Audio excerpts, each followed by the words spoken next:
যখন আমার মন খারাপ থাকে তখন সবুজ বৃক্ষ দেখি, বাতাসে দোলানো সবুজ বৃক্ষের পাতা দেখি, পাতার ফাঁক দিয়ে নীল আকাশ দেখি, নীল আকাশে উড়ে বেড়ানো পাখি দেখি। প্রকৃতির মাঝে কত আনন্দ, কত উচ্ছ্বাস। প্রকৃতির মাঝে আমার আমিকে খুঁজে পাই, আমি যা চাই যেন তাই পাই।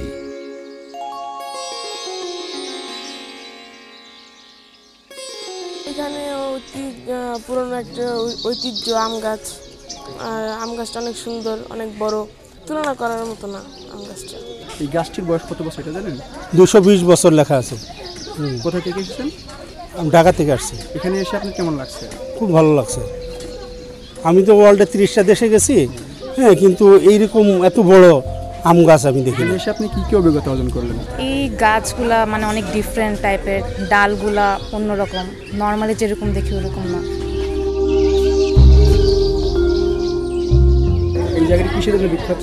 এই পিছনে যে আম গাছ দেখতে পাচ্ছেন, এই আম গাছটার জন্য বিখ্যাত। কোন ইউনিয়নে অবস্থিত এটা?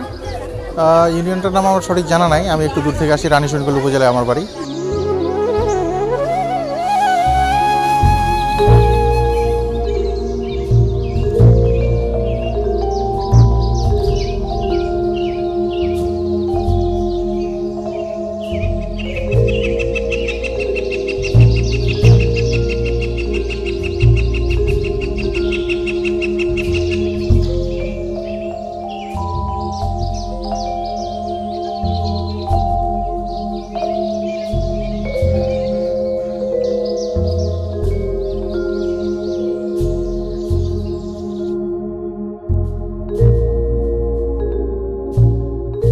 এখানে দৈনিক কত সংখ্যক লোক ঘুরতে আসে?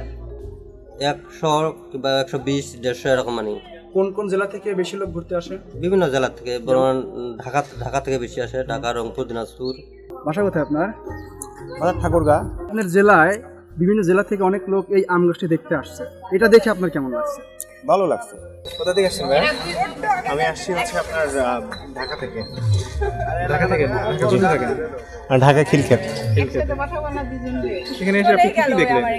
এখানে এসে আমি এই যে গাছ যেটা এটা দেখলাম, 220 বছর বয়সের গাছ। সো মানে এটা দেখে মনে হচ্ছে যে একটা গাছ না, দেখে মনে হচ্ছে অনেকগুলা গাছ একসাথে। এখানে এসে আপনি কি কি অভিজ্ঞতা অর্জন করলেন?